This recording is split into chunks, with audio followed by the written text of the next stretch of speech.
إن الحمد لله نحمده ونستعينه ونستغفره ونعوذ بالله من شرور أنفسنا ومن سيئات أعمالنا من يهده الله فلا مضل له ومن يضلل فلا هادي له وأشهد أن لا إله إلا الله وحده لا شريك له وأشهد أن محمدًا عبده ورسوله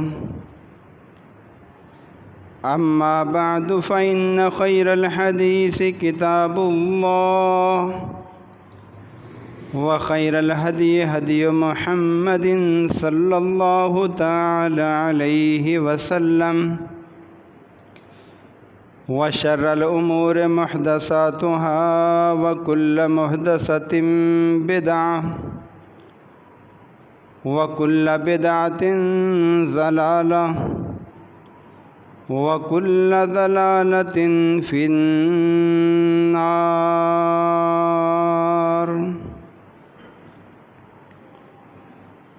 فأعوذ بالله السميع العليم وبوجهه الكريم وسلطانه القديم من الشيطان الرجيم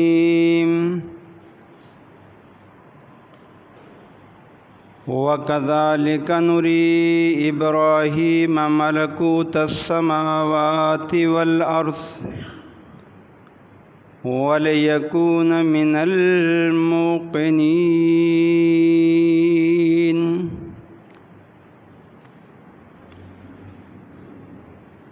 رب اشرح لي صدري ويسر لي أمري واحلل عقدة من لساني يفقهوا قولي اللهم انفعنا بما علمتنا وعلمنا ما ينفعنا وزدنا علما سبحانك لا علم لنا إلا ما علمتنا إنك أنت العليم الحكيم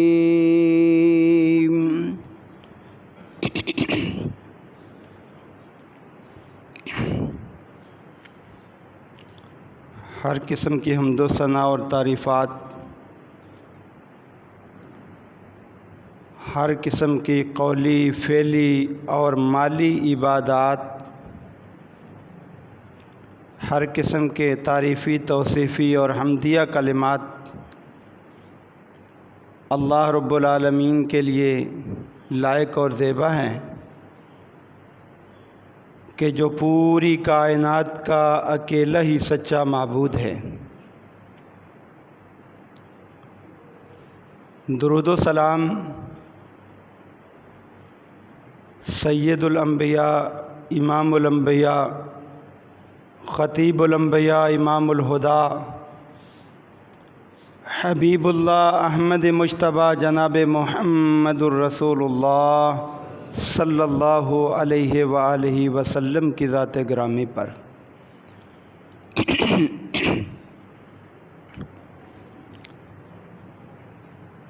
حمد و ثنا کے بعد گزشتہ خطبہ جمعہ میں آپ کے سامنے اللہ تعالیٰ کے پیارے حبیب جناب محمد الرسول اللہ صلی اللہ علیہ وآلہ وسلم کا ایک عظیم معجزہ معراج قرآن و سنت کی روشنی میں بیان ہوا۔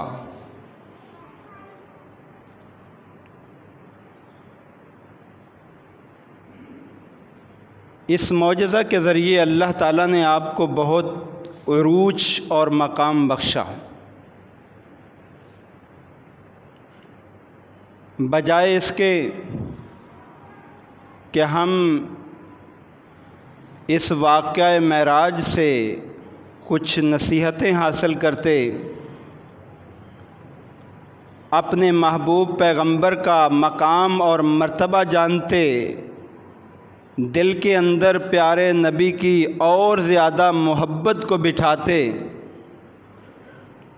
ہم ایسے معاملات میں مصروف ہو گئے جس کا نہ قرآن میں ذکر، نہ اللہ کے پیارے نبی علیہ السلام کی تعلیمات میں ذکر، نہ اللہ کے پیارے نبی علیہ السلام کے صحابہ جو آپ پر جان بھی نچھاور کرنے والے تھے، نہ انہوں نے وہ عمل کیا، نہ ائمہ دین نے کیا۔ ہم نے اس عمل کو اس رات میں کر کے ثواب کمانے کی کوشش کی۔ جبکہ میرے عزیز بھائیوں، واقعہ معراج منانے کے لیے نہیں آیا تھا۔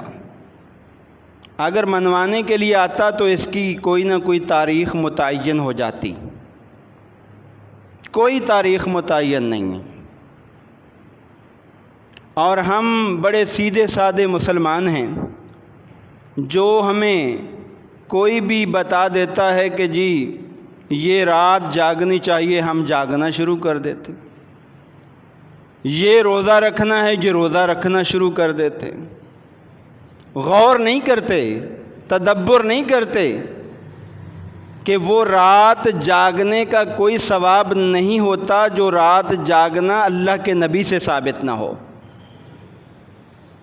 وہ روزہ رکھنے کا کوئی اجر نہیں ملتا جس کی اللہ کے پیغمبر نے اجازت نہ دی ہو۔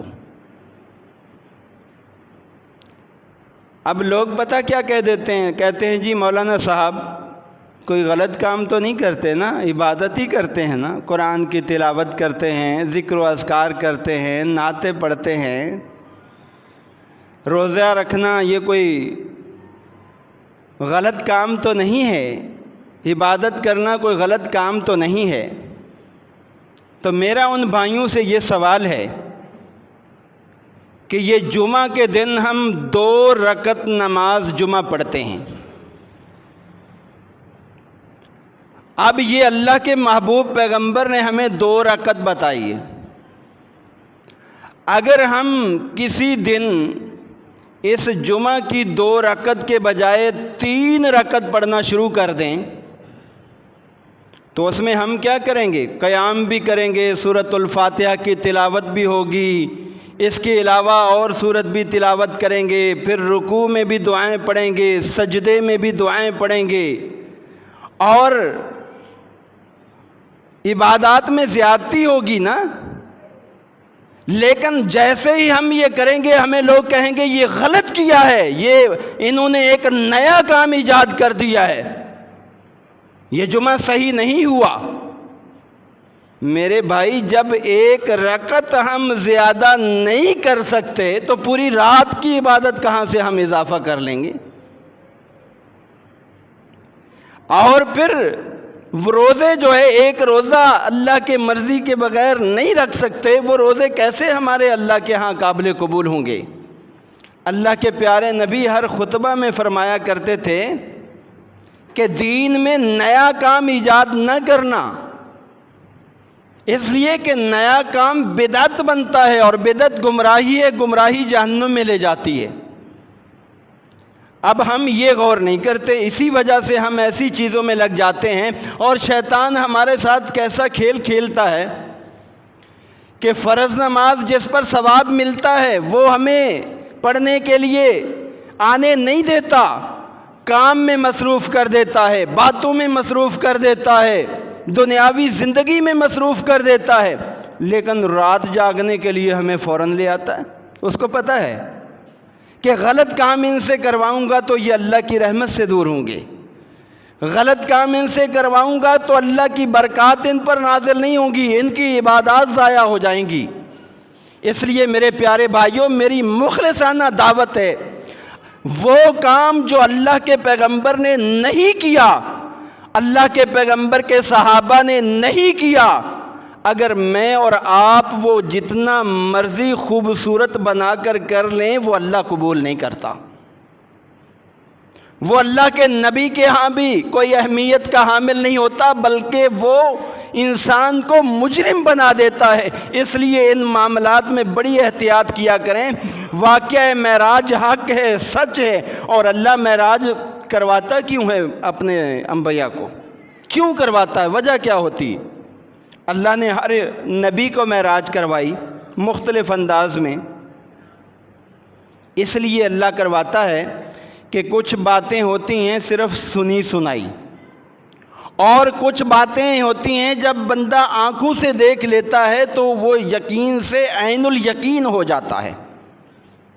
عین الیقین کے لیے اللہ تعالیٰ اپنے نبیوں کو جو ہے معراج کرواتا ہے، جیسا کہ حضرت ابراہیم علیہ السلام کے بارے آتا ہے، وَكَذَلِكَ نُرِي إِبْرَاهِيمَ مَلَكُوتَ السَّمَاوَاتِ وَالْأَرْضِ، اے لوگو ہم نے ابراہیم علیہ السلام کو آسمانوں کے مشاہدات بھی کروا دیے، زمینی مشاہدات بھی کروا دیے، وَلِيَكُونَ مِنَ الْمُوقِنِينَ،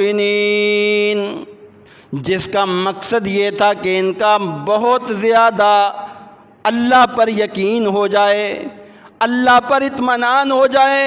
اور یہی وجہ ہے ابراہیم علیہ السلام کو اللہ تعالیٰ پر اتنا یقین ہو گیا تھا کہ جب دشمنوں نے آگ جلا کر اس کے اندر بھی ڈالنا چاہا تو ابراہیم علیہ السلام ایک لمحہ کے لیے بھی پریشان نہیں ہوئے۔ سامنے جلتی ہوئی آگ ہے، اس کے اندر ڈالا جا رہا ہے، کتنا بھیانک منظر ہے، لیکن ابراہیم علیہ السلام پریشان نہیں ہوئے۔ کیوں؟ اللہ فرماتے ہیں کہ ہم نے ابراہیم علیہ السلام کو مشاہدات کروا کر ان کو یقین دلا دیا تھا، اور اللہ نے ہمارے پیارے نبی علیہ السلام کو بھی بہت سے مشاہدات کروا کر یقین کامل دلا دیا تھا۔ یہی وجہ ہے کہ لوگوں نے آپ کو بڑی لالچ دیے کہ جی نبوت جو ہے اس کی دعوت کو چھوڑ دیں، اگر حکومت چاہیے تو وہ بھی دے دیتے ہیں، اگر خوبصورت لڑکی چاہیے وہ بھی دے دیتے ہیں، لیکن محبوب کبریا نے کوئی چیز قبول نہیں کی، اس لیے کہ اللہ کے پیغمبر کو بھی اللہ پر ابراہیم علیہ السلام کی طرح یقین کامل تھا۔ اور جب یقین کامل ہو جاتا ہے تو پھر بندہ لڑکھڑاتا نہیں ہے، پھر بندہ راہ راست سے ہٹتا نہیں ہے، وہ حق بات کہہ دیا کرتا ہے۔ اور اللہ نے اپنے پیغمبر کو اتنی زیادہ تسلی دے دی، فرمایا واللہ یعصمک من الناس، اے میرے محبوب پیغمبر دعوت آپ دیتے رہیے، آپ کو کوئی بندہ جو ہے نا مار نہیں سکتا، موت میرے ہاتھ میں ہے، آپ دعوت دیتے رہیے۔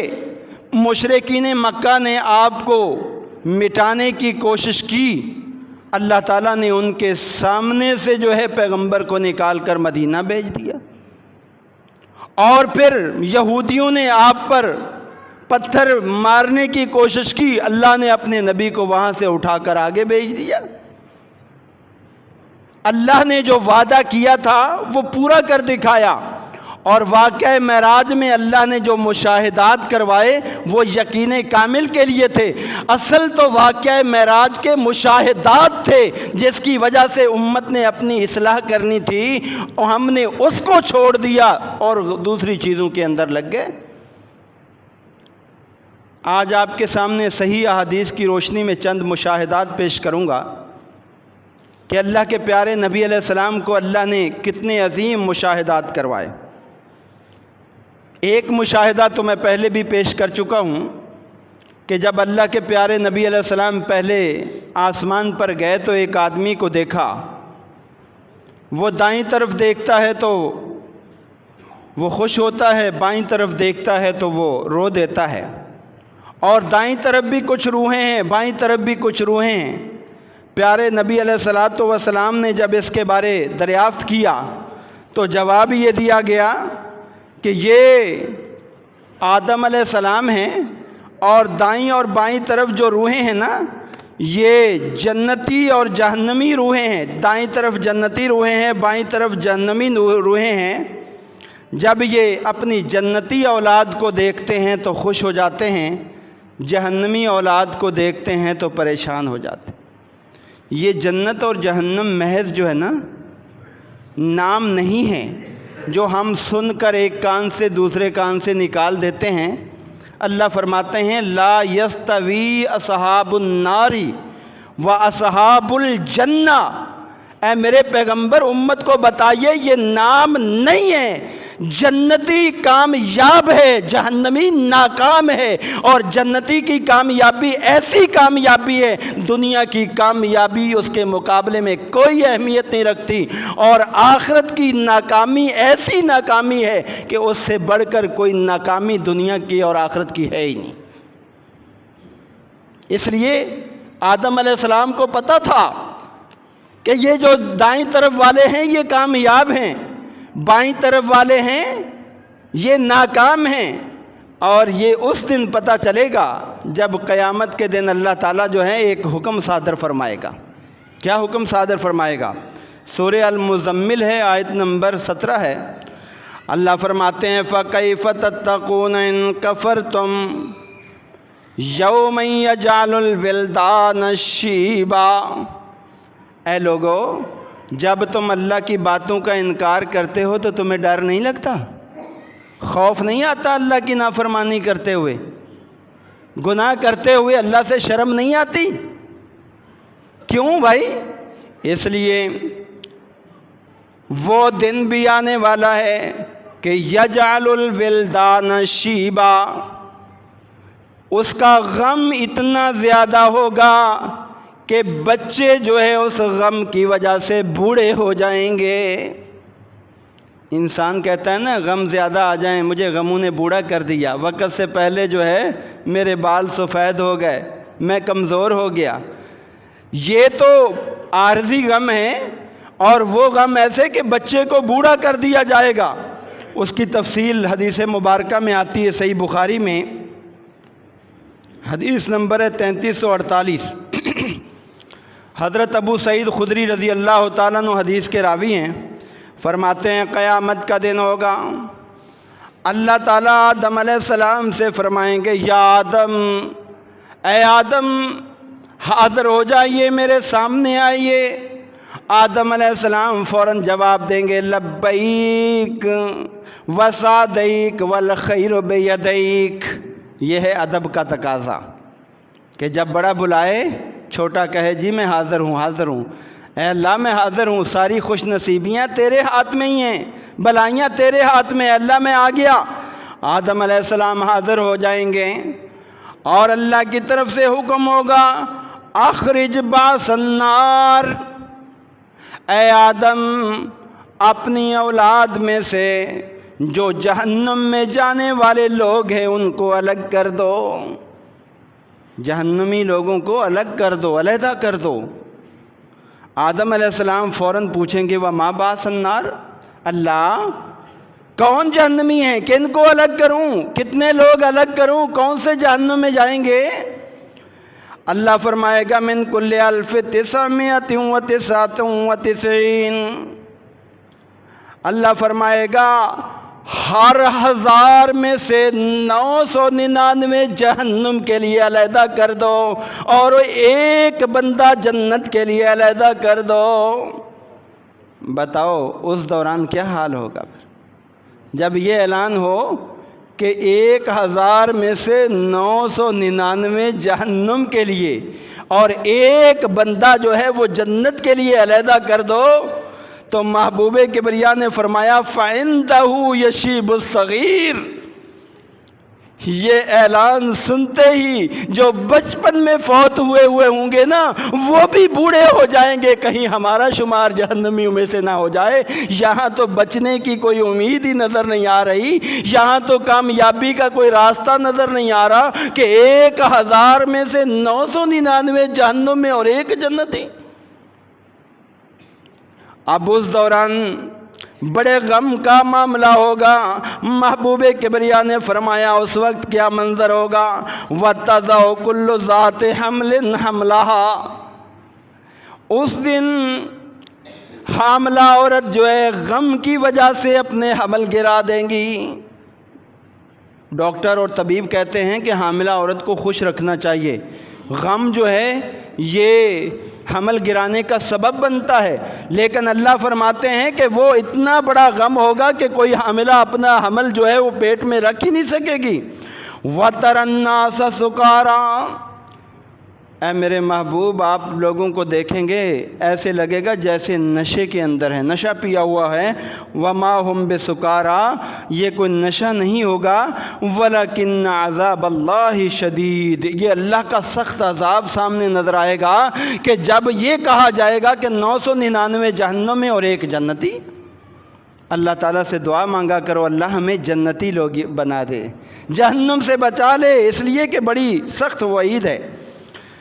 صحابہ اکرام جب یہ سنتے ہیں کہتے ہیں یا رسول اللہ وَأَيُّنَا ذَلِكَ الْوَاحِدُ، آپ ہمیں یہ بھی بتا دیجئے ہم سارے آپ کے صحابہ ہیں، ہم میں سے کون وہ اکیلا آدمی ہوگا جو جنتی بنے گا؟ اس لیے کہ صحابہ کو امید تھی ہم جنتی بنیں گے سارے کے سارے، لیکن جب یہ اعلان سنا کہ 999 جہنم میں ایک جنتی، پریشان ہو گئے۔ فرمایا ذرا ہمیں یہ بھی بتا دیجئے، آپ نے فرمایا میرے صحابہ ابشروا ابشروا، تم خوش ہو جاؤ، تم خوش ہو جاؤ، تم جہنمی نہیں ہو، تم جنتی ہو۔ آج لوگ انہیں کہتے ہیں جہنمی، لیکن اللہ کے نبی کیا فرما رہے ہیں؟ اس وقت بھی جب یہ اعلان ہوگا اے میرے صحابہ تمہیں کوئی غم نہیں ہوگا، کوئی پریشانی نہیں ہوگی، ابشرو، خوش ہو جاؤ۔ فَإِنَّ مِنْكُمْ رَجُلًا وَمِنْ يَاجُوجَ وَمَاجُوجَ أَلْفًا، میری امت میں سے وہ ایک آدمی ہوگا 1000 میں سے جو جنت میں جائے گا، اور باقی 999 یاجوج ماجوج ہوں گے جو جہنم میں جائیں گے۔ اللہ نے بچا لیا ہمیں، دیکھیں اللہ کا شکر ادا کرو، اللہ کا شکر ادا کرو، بچا لیا اللہ نے۔ پہلا اعلان بڑا سخت تھا لیکن بعد میں جو ہے حل نکل آیا، نتیجہ نکل آیا۔ فرمایا کہ 999 یاجوج ماجوج ہوں گے، اور جو ہے ایک آدمی جو ہے وہ جو ہوگا نا وہ تم میں سے ہوگا، میری امت میں سے ہوگا۔ ثم قال والذی نفسی بیدہ انی ارجو ان تکون ربع اہل الجنہ، فرمایا میرے صحابہ مجھے اپنی امت کے بارے یہ امید ہے کہ قیامت کے دن جب اللہ جنت میں داخل کرے گا تمام امتوں کے مقابلے میں میری امت 1/4 حصہ جنتی ہوگی، یعنی سارے جنتیوں کے مقابلے میں 1/4 حصہ یہ میری امت ہوگی، باقی 3 حصے وہ۔ صحابہ کرام نے جب یہ سنا فَكَبَّرْنَا، ہم نے اللہ اکبر کہا۔ اس سے یہ بھی ہے کہ کوئی اچھی خبر سنے تو اللہ اکبر کہنا چاہیے کہ اے اللہ تیرا شکر ہے، تو بہت بڑی ذات ہے کہ تو نے اتنا بڑا انعام کیا، امت محمدیہ کو 1/4 حصہ جو ہے وہ جنت میں دے دیا۔ اچھا اس کے بعد پیغمبر علیہ السلام نے پھر فرمایا ارجو ان تکون ثلث اہل الجنہ، مجھے تو اللہ سے اس سے بھی زیادہ امید ہے کہ تم 3/4 جنتی ہوگے، باقی دوسرے جنتی ہوں گے دوسری امتوں کے۔ صحابہ کرام کہتے ہیں فکبرنا، پھر ہم نے اللہ کی بڑائی بیان کی۔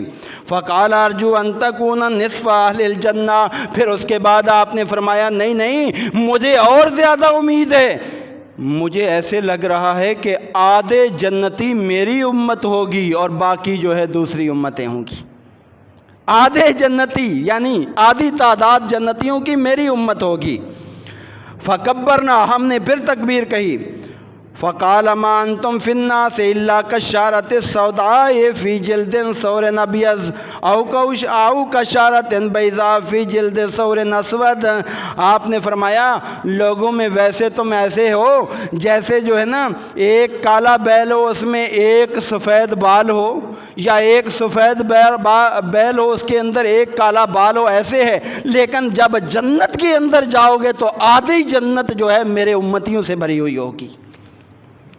الحمدللہ رب العالمین، اللہ تعالی ہم سب کو پیارے نبی کی اس حدیث کے مطابق جنتی بنا دے۔ اب اللہ کے پیارے نبی علیہ الصلوۃ والسلام نے یہ تو بیان کر دیا۔ اس کے بعد آپ فرماتے ہیں مجھے جنت باقاعدہ دکھائی گئی، میں جنت کے اندر گیا اور وہاں کچھ چیزیں، ساری چیزیں اللہ نے نہیں دکھائی ہیں، اس لیے کہ قرآن کی آیت بھی ہے کہ اللہ تعالیٰ نے مومنوں کے لیے جو جنت میں نعمتیں تیار کر رکھی ہیں نا، ما لا عین رأت ولا اذن سمعت ولا خطر علی قلب بشر، اللہ کے نبی نے صحیح بخاری میں فرمایا کہ جنت کی نعمتیں ایسی ہیں کہ کسی دنیا کے انسان نے آج تک وہ دیکھی نہیں، کسی جو ہے وہ ذہن کے اوپر خیال بھی نہیں آیا، ٹھیک ہے، اور کسی کان نے وہ سنی بھی نہیں، اتنی اعلیٰ نعمتیں ہیں، لیکن کچھ چیزیں اللہ نے دکھائیں۔ پیارے نبی علیہ السلام فرماتے ہیں ثم ادخلت الجنت، واقعہ معراج کے دوران مجھے اللہ نے جنت کے اندر جو ہے اس کی سیر کروائی، میں نے وہاں بڑا پیارا منظر دیکھا، فَإِذَا فِيهَا جَنَابِذُ اللُّؤْلُؤِ، جنت کے اندر جو خیمے ہیں ان کے گنبد ہیرے اور جواہرات کے بنے ہوئے ہیں۔ آج ہیرے کو جو ہے سنار چھپا کے رکھتا ہے، کوئی چرا نہ لے، لیکن وہاں پر اس کی بڑی خوبصورتی ہوتی ہے، وہاں پر گنبد جو ہے وہ بنے ہوئے ہیں کس کے؟ ہیرے اور جواہرات کے۔ وَإِذَا تُرَابُهَا الْمِسْكِ، اور جنت کی جو مٹی ہے نا وہ بہترین جو مشک ہوتا ہے تمہارا دنیا کا، یہ تو کچھ بھی نہیں، اس سے بھی بڑھ کر خوشبو والی مٹی، ہر طرف جو ہے خوشبو خوشبو، ہر طرف جو ہے خوبصورتی خوبصورتی۔ اللہ کے پیارے نبی علیہ السلام نے فرمایا کہ اللہ نے مجھے یہ چیز دکھائی، اور اس کے بعد پیارے نبی علیہ السلام نے یہ بھی فرمایا بینما اسیر فی الجنہ، میں پھر جنت کے اندر سیر کر رہا تھا، اذ انا بنہر، مجھے ایک نہر کے اوپر لے جایا گیا، حافتاہ کباب الدر المجوف، اس کے جو اطراف تھے، اس کے جو کنارے تھے وہ موتی اور جواہرات سے مزین تھے، بڑی خوبصورت نہر، اس کے جو دونوں اطراف ہیں وہ جڑے ہوئے خوبصورت موتیوں سے۔ قلت ما ھذا، میں نے جب یہ خوبصورت نہر دیکھی میں نے جبریل سے پوچھ لیا یہ کیا، کون سی نہر ہے، کیا اس کا معاملہ ہے؟ تو جبریل نے پتہ کیا جواب دیا، ھذا الکوثر الذی آتاک ربک، اے میرے پیغمبر یہ وہی کوثر ہے جو اللہ تعالیٰ نے آپ کو دینے کا وعدہ کر رکھا ہے۔ قرآن کریم میں ایک سورت ہے نا، سورہ الکوثر، انا اعطیناک الکوثر فصلی لربک وانحر ان شانئک ھو الابتر، اور اللہ کے پیغمبر کو معراج کروائی بھی اس وقت گئی تھی جب آپ کا بیٹا جو ہے فوت ہو گیا تھا، آپ کی بیوی بھی فوت ہو گئی تھی، آپ کا چچا بھی فوت ہو گیا تھا، اس دوران آپ کو تسلی دینے کے لیے اللہ نے جہاں قرآن میں یہ کوثر کا ذکر فرمایا وہاں مشاہدہ بھی کروا دیا، وہاں مشاہدہ بھی کروایا۔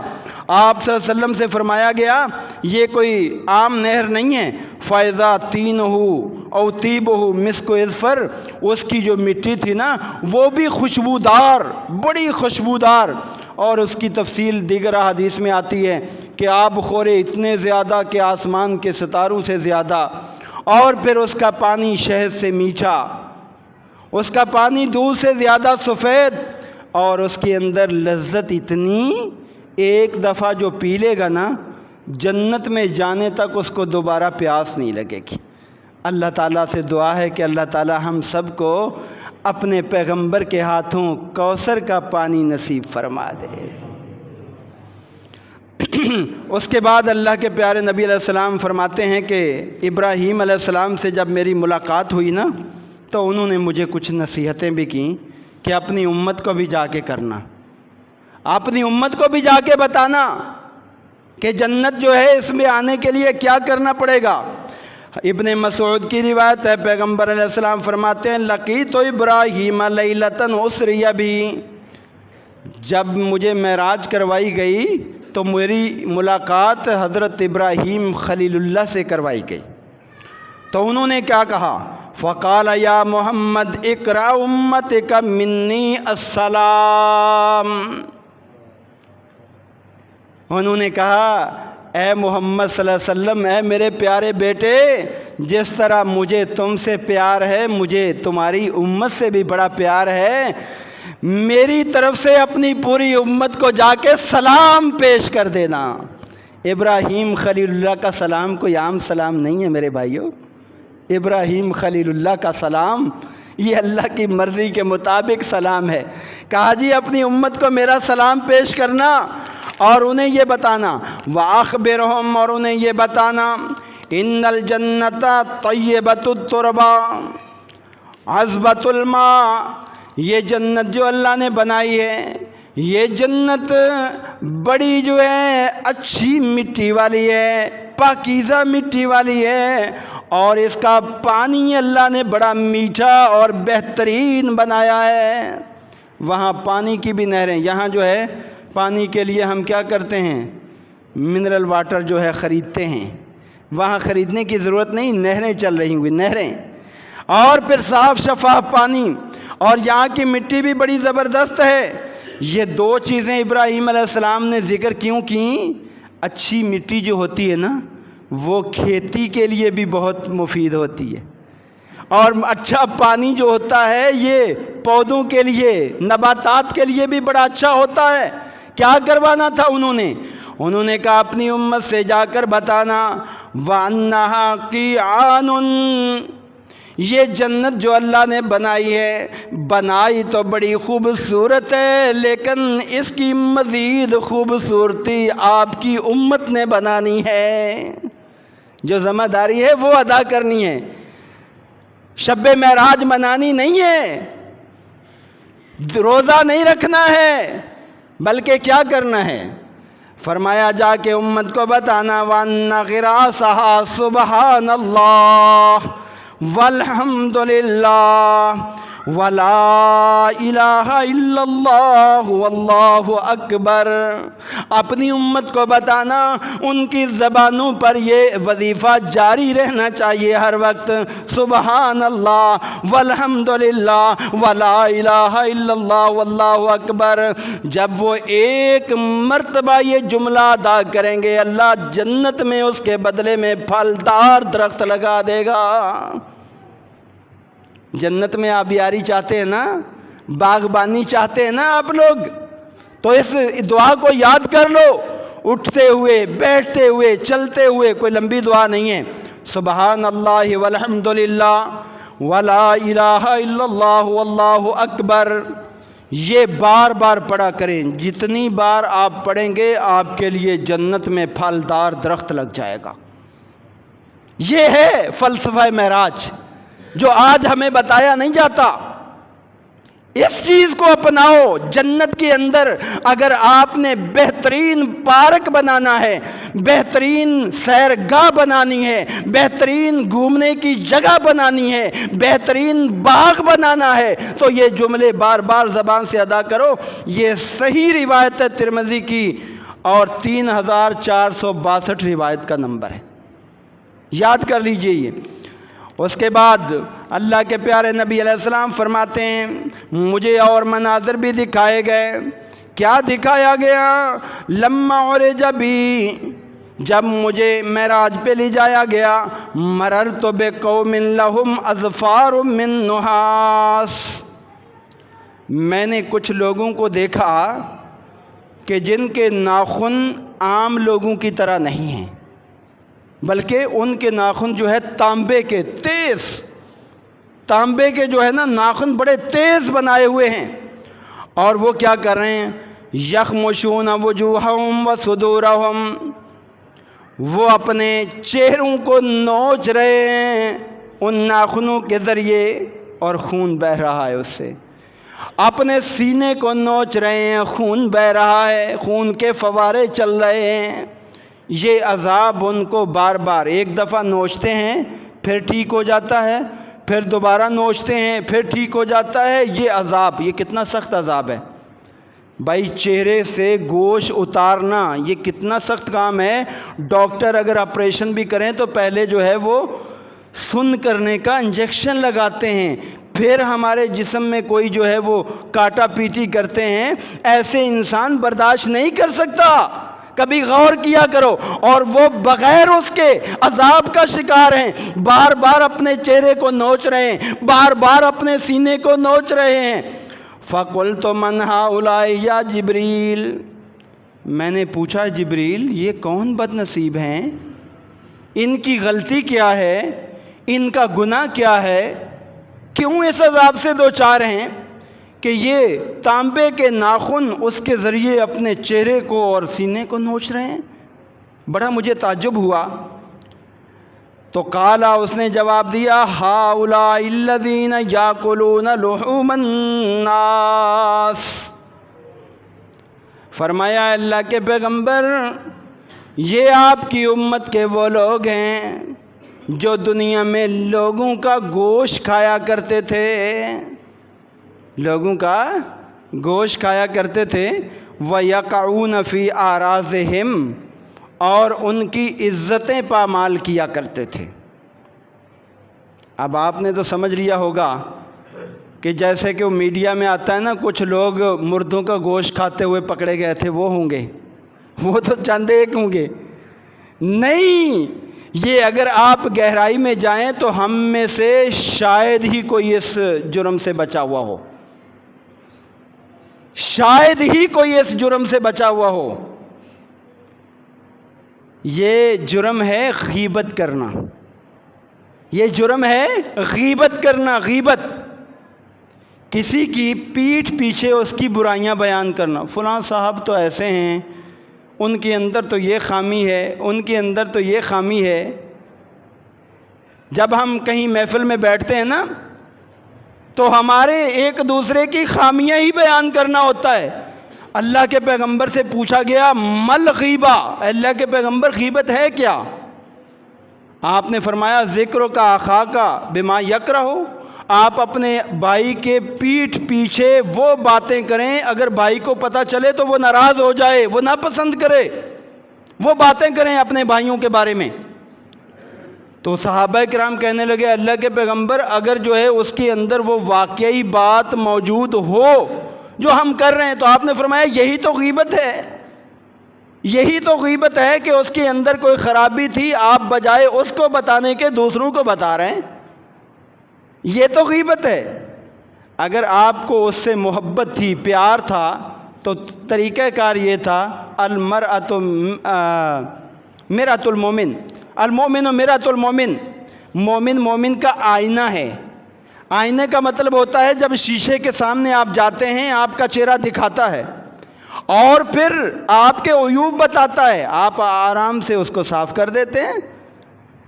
اب اگر آپ کو واقعی اپنے بھائی سے ہمدردی ہے تو جس کے اندر جو عیب ہے اس کو جا کے پیار محبت سے بتائیں، بھائی جان آپ بہت اچھے ہیں لیکن یہ آپ میں کمزوری ہے، اگر یہ دور ہو جائے نا تو انشاءاللہ اور اچھائی ہو جائے گی، تو پھر تو وہ اپنی اصلاح بھی کر لے گا۔ آپ دوسروں کے سامنے اس کی برائیاں بیان کرتے ہیں، یہ غیبت ہے، اور اس کا انجام جو ہے نا یہ ہے۔ کیوں؟ قرآن میں ہے وَلَا يَغْتَبْ بَعْضُكُمْ بَعْضًا، کوئی آدمی کسی کی غیبت نہ کرے۔ أَيَأْكُلُ أَحَدُكُمْ لَحْمَ أَخِيهِ مَيْتًا فَكَرِهْتُمُوهُ، کیا تم چاہتے ہو کہ اپنے مردہ بھائی کا گوشت کھاؤ؟ یقیناً اس کو تم ناپسند کرو گے۔ جب تم مردہ چیز کا گوشت کھانا پسند نہیں کرتے، اپنے بھائی کی عدم موجودگی میں اس کی برائی بیان کرنا بھی چھوڑ دو۔ یہ آج ہمارے اندر بہت بڑی کمزوری ہے، اس کی اصلاح کیجیے۔ اور ان لوگوں کا وَيَقَعُونَ فِي أَعْرَاضِهِمْ، اور وہ جو ہے ان کی عزتوں کو پامال کرتے تھے، اس سے عزت پامال ہوتی ہے۔ صحابہ کرام کہنے لگے اللہ کے پیغمبر اگر ہمارے بھائی کے اندر وہ عیب نہ ہو جو ہم اس کی طرف منسوب کر رہے ہیں تو یہ کیا ہے؟ آپ نے فرمایا یہ تو بہتان ہے، یہ تو بہتان ہے، اور بہتان غیبت سے زیادہ بڑا گناہ ہے۔ تو ذرا سوچئے، غور کیجئے، کہیں اس زد میں ہم نہ آ جائیں کہ اللہ کے پیغمبر علیہ السلام نے ایسے لوگوں کو جو لوگوں کی غیبتیں بیان کرتے ہیں، ان کی عدم موجودگی میں برائیاں بیان کرتے ہیں، قیامت کے دن ایسے لوگوں کے جو ہاتھ ہیں ان کو جو ہے وہ ناخن تانبے کے بنا کر ان کے جو ہے وہ چہروں کو نچوایا جائے گا، ان کے جو ہے سینے کو نوچا جائے گا۔ اس سے اگر آپ نے اور میں نے بچنا ہے تو اس جرم سے توبہ کر لیجئے، اور آئندہ کبھی بات کہو تو اچھی کہو، وگرنہ خاموش رہو۔ اللہ کے نبی کی تعلیم ہے کہ جو اللہ اور اس کے رسول پر ایمان رکھتا ہے اس کو چاہیے فَلْيَقُلْ خَيْرًا أَوْ لْيَصْمُتْ۔ تو یہ بھی سنن ابو داؤد کی روایت ہے 4878 اور صحیح روایت ہے، اور بالکل آپ نے مشاہدہ کیا، یہ خواب نہیں ہیں، یہ حقیقت میں آپ کو دکھایا گیا۔ میں آج آپ کے سامنے جو چیزیں پیش کر رہا ہوں نا، یہ حقیقت میں آپ کو جو مشاہدات کروائے گئے، وہ خواب میں تو آپ کو بہت مرتبہ معراج کروائی گئی ہے۔ اس کے بعد پیارے نبی علیہ السلام نے فرمایا رأیت لیلۃ اسری بی رجالا تقرض شفاہم، میں نے دیکھا چند لوگ ایسے جن کے ہونٹ جو ہے وہ کینچیوں سے کاٹے جا رہے ہیں، جن کے ہونٹ کینچیوں سے کاٹے جا رہے ہیں، ایک دفعہ کٹتے ہیں پھر دوبارہ صحیح ہو جاتے ہیں، پھر دوبارہ کاٹے جاتے ہیں، پھر صحیح ہو جاتے ہیں، یہ بار بار عذاب ہو رہا ہے، ہونٹ کاٹے جا رہے ہیں۔ فَقُلْتُ مَنْ هَؤُلَاءِ يَا جبریل، میں نے پوچھا ہے جبریل یہ کون بد نصیب ہیں، ان کے بارے بھی تو بتائیے۔ جبریل نے کہا الخطباء من امتک، یہ آپ کی امت کے وہ خطیب ہیں، وہ امام ہیں، وہ مدرس ہیں، یہ آپ کی امت کے وہ علماء ہیں۔ یامرون الناس بالبر، جو لوگوں کو تو نیکی کا حکم دیا کرتے تھے، وَيَنْسَوْنَ أَنفُسَهُمْ، اور اپنے آپ کو بھول جایا کرتے تھے، وَهُمْ يَتْلُونَ الْكِتَابَ فَلَا يَعْقِلُونَ، جب کہ یہ کتاب اللہ بھی پڑھتے تھے جس کے اندر یہ آیت تھی کہ تَأْمُرُونَ النَّاسَ بِالْبِرِّ وَتَنْسَوْنَ أَنفُسَكُمْ وَأَنْتُمْ تَتْلُونَ الْكِتَابَ، جو یہودیوں کے علماء کے اندر خامی تھی وہ میری امت کے علماء میں بھی آ جائے گی۔ اللہ تعالیٰ ایسے منصب سے ہمیں محفوظ رکھے، ایسے عالم بننے سے اللہ محفوظ رکھے، جو اللہ نے علم دیا ہے، جو اللہ نے بتانے کی جو ہے وہ صلاحیت عطا کی ہے، اللہ تعالیٰ ہمیں عمل کرنے کی بھی توفیق عطا فرمائے۔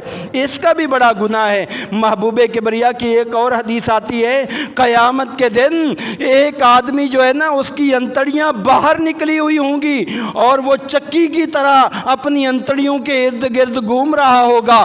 اب لوگ دیکھ کر جو ہے وہ پہچان جائیں گے یہ تو ہمارے وہ عالم صاحب ہیں، یہ تو ہمارے مولوی صاحب ہیں، یہ تو ہماری مسجد کے امام ہیں، یہ تو اچھی باتیں بتایا کرتے تھے۔ وہ آ کے کہیں گے بھائی تم تو بڑے اچھے آدمی تھے، یہ عذاب کیوں ملا؟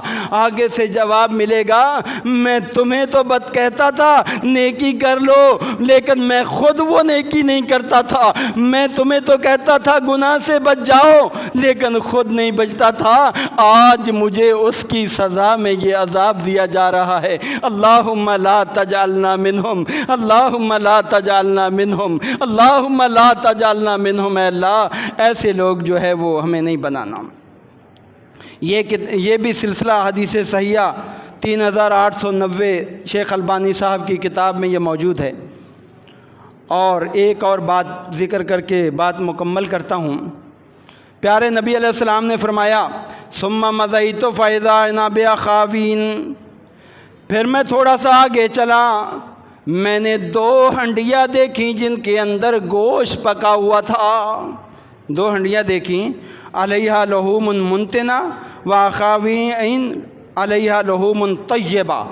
2 ہنڈیاں ایسی جن کے اندر جو ہے نا بڑا زبردست صاف ستھرا گوشت پکا ہوا ہے، اور 2 ہنڈیاں ایسی ہیں جن کے اندر جو ہے نا وہ گندا سڑا بدبودار گوشت جو ہے وہ پکا ہوا ہے۔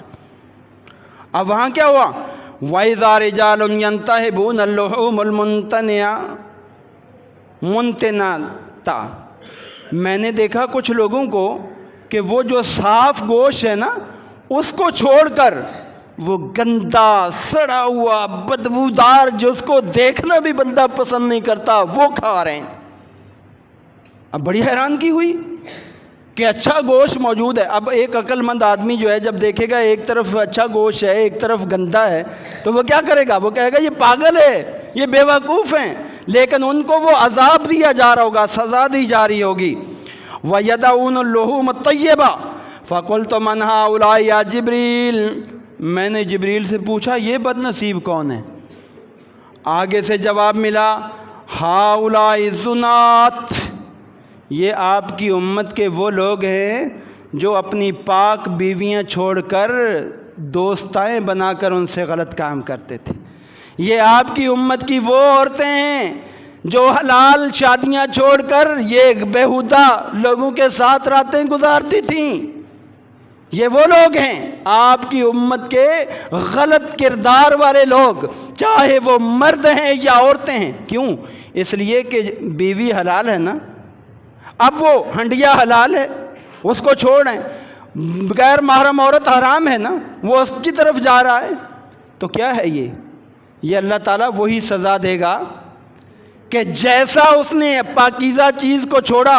اور مومنوں کی جہاں بھی صفات بیان ہوئی ہے نا، سورہ مومنون میں ہے، سورہ معارج میں ہے، وہاں اللہ نے یہی ذکر کیا ہے والذین هم لفروجہم حافظون.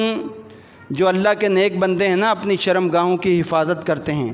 الا علی ازواجہم او ما ملکت ایمانہم، وہ صرف اپنی بیویوں کے پاس جاتے ہیں یا اپنی جو لونڈیاں ہوتی ہیں جن کے پاس اللہ نے جانے کی اجازت دی ہے ان کے پاس جاتے ہیں، اور اس معاملے میں ان پر کوئی ملامت نہیں ہوتی. تو جو اپنی بیویوں کے پاس جاتے ہیں یہ ثواب کما رہے ہوتے ہیں، جو غلط جگہ جاتے ہیں گناہ کماتے ہیں، اور آخر میں جو ہے نا گندا سڑا ہوا گوشت ان کو کھلایا جائے گا. اور بھی کئی مناظر ہیں. یہاں پر میں یہ بات بھی ذکر کرتا چلوں کہ ابھی 8 مارچ آنے والی، 8 مارچ بہت قریب ہے، اور اس وقت کئی عورتیں اسی طرح کے اظہار کرنے کے لیے باہر نکلتی ہیں ہمارے معاشرے میں. میں ماؤں بہنوں سے کہوں گا کہ دیکھو اللہ نے تمہیں کتنی عزت دی ہے. قرآن مجید میں کوئی صورت ایسی نہیں جو مردوں کے نام پر اللہ نے اتاری ہو. کوئی صورت نہیں ہے، کوئی صورت مردوں کے نام پر نہیں ہے. لیکن عورتوں کو اللہ نے اتنی اہمیت دی ہے اور اسلام نے اتنی اہمیت دی ہے. ایک پوری صورت ہے جس کا نام ہے سورہ النساء. سورہ النساء 5ویں پارے میں ہے، 4 5ویں پارے کے اندر موجود ہے. اس کے اندر پوری صورت اللہ نے نازل فرما کر عورتوں کا مقام بڑا اونچا کر دیا. اب عورتوں کو کون سا حق ہے جو اسلام نے نہیں دیا جس کے لیے وہ مارچ کر رہی ہیں؟ اصل میں مسئلہ یہ ہے، یہ معاملہ جو شروع ہوا تھا نا عورتوں کی مارچ کا، یہ سن 1907 میں نیو یارک میں شروع ہوا تھا، امریکہ کے اندر. کیوں شروع ہوا؟ وہاں پر عورتوں کو فیکٹریوں میں ملازم رکھا گیا اور ان کی تنخواہ مردوں کے مقابلے میں بہت کم رکھی گئی. اب انہوں نے کہا کام تو ہم سے پورا لیا جا رہا ہے، مزدوری کم دی جا رہی ہے، لہٰذا اپنے حقوق کے لیے نکلو تاکہ جو ہے ہمیں بھی ان کے برابر جو ہے وہ مزدوری دی جائے. ان کی بات کچھ حد تک درست لگتی ہے کہ اپنا حق لینے کے لیے نکلی. پھر اس کے بعد 70 ممالک کی عورتوں نے مل کر یہ طے کیا کہ 8 مارچ جو ہے نا اس کو باقاعدہ طور پر عورتوں کے حقوق اجاگر کرنے کے لیے جو ہے مقرر کیا جائے اور اپنے حقوق کے لیے جو ہے آواز اٹھائی جائے. پھر اقوام متحدہ نے 1977 میں اسے قانون بنا دیا. اگر یہ صرف اپنے حقوق تک محدود رہتا تو یہ ٹھیک تھا، لیکن اب کیا ہو گیا ہے؟ اب یہ اسلام مخالف نعروں پر مشتمل ہو گیا ہے. اب یہ بے حیائی کا بازار گرم کرنے کا ذریعہ بن گیا ہے. اب کیا ہے جی وہ نعرے میں یہاں ذکر کرنا نہیں چاہتا، وہ آپ نے میڈیا پہ سنے بھی ہیں دیکھے بھی ہیں. کتنے بیہودہ نعرے ہیں، کتنے بیہودہ نعرے. یہ NGOs نے ہماری عورتوں کو غلط استعمال کرنا شروع کر دیا. ہاں اگر یہ عورت جو ہے نا مطالبہ کرتی مجھے وراثت میں حصہ دیا جائے تو پھر اس کا یہ جائز مطالبہ تھا. یہ جو آج ہم جہیز دے کر اپنے آپ کو بری الزامہ سمجھتے ہیں، اسلام اجازت نہیں دیتا۔ جہیز کا اسلام میں کوئی تصور نہیں ہے۔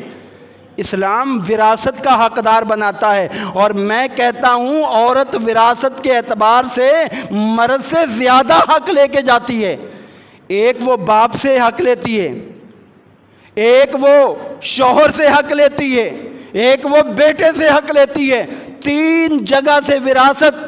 اور ہندوؤں نے جو ہے ساری وراثت سے محروم کر کے جہیز اس کا بدل بنا دیا۔ یہ بدل نہیں۔ اگر یہ عورت اس کے لیے آواز اٹھاتی تو اچھی لگتی۔ اگر یہ جو ہے قرآن سے شادی کرنا، جیسے بیہودہ رسمیں ہمارے معاشرے میں ہیں، قرآن سے شادی کر دو، یہ کس نے کہا قرآن سے شادی کرو؟ جس طرح آپ ایک مرد ہو، آپ کو تسکین کے لیے عورت چاہیے، تو عورت کو بھی تسکین کے لیے مرد چاہیے۔ یہ بیہودہ ہیں، یہ ہندوؤں سے آئی ہوئی باتیں ہیں۔ وہ کتوں کے ساتھ شادی کر دیتے ہیں، وہ کتابوں کے ساتھ شادی کر دیتے ہیں۔ اسلام اس بات کی اجازت نہیں دیتا۔ اس کے خلاف عورتوں کو آواز اٹھانی چاہیے، اور ہم بھی ان کے ساتھ ہیں۔ اور اسی طرح اگر ان کو ونی کر دیا جاتا ہے یا زبردستی مسلط کی جاتی ہے، تو وہاں پر بھی عورت کا حق بنتا ہے۔ اسلام نے عورت کو جو حقوق دیے ہیں، میرا یہ دعویٰ ہے کہ آج تک کوئی مذہب دے نہیں سکا۔ اور میری ماؤں بہنوں سے یہ درخواست ہے کہ بے حیائی کا بازار نہ گرم کریں، اپنی عزت کو اسی طرح محفوظ رکھیں۔ ہیرا چھپا ہوا ہی اچھا لگتا ہے، اور جو محفوظ چیز ہوتی ہے غلاف میں اچھی لگتی ہے، اور غلاف کے اندر، پردے کے اندر عورت کی عزت ہے، حیا ہے، شرم ہے۔ جب یہ جو ہے باہر نکلے گی، پھر یہ غیروں کی زینت بن جائے گی، پھر بھیڑیے جو ہے اس کو نوچ نوچ کر کھائیں گے۔ نہ عزت محفوظ رہے گی، نہ دین محفوظ رہے گا۔ یہ اپنی حیا کو کھو کر سب کچھ کھو بیٹھے گی۔ اس لیے 8 مارچ کو بیہودہ پروگراموں میں نکلنا اور اس کے ساتھ معاونت کرنا، یہ قطعاً جو ہے ایک مومنہ عورت کے لیے زیب نہیں دیتا، ایک مشرقی عورت کے لیے زیب نہیں دیتا۔ اس لیے مائیں بہنیں تدبر کریں، سوچیں، اور اپنے آپ کو اسلامی سانچے میں ڈال لیں۔ اللہ نے جو عزت دی ہے نا، اس کو اپنے اوپر بہت بڑا انعام سمجھیں۔ اللہ تعالیٰ سے دعا ہے کہ اللہ تعالیٰ ہماری عورتوں کو بھی حق سمجھنے اور عمل کرنے کی توفیق عطا فرمائے۔ اللہ تعالیٰ دشمن کی چالوں اور سازشوں سے ہمیں بھی، ہمارے گھر والی عورتوں کو بھی محفوظ فرمائے۔ وآخر دعوانا الحمدللہ رب العالمین۔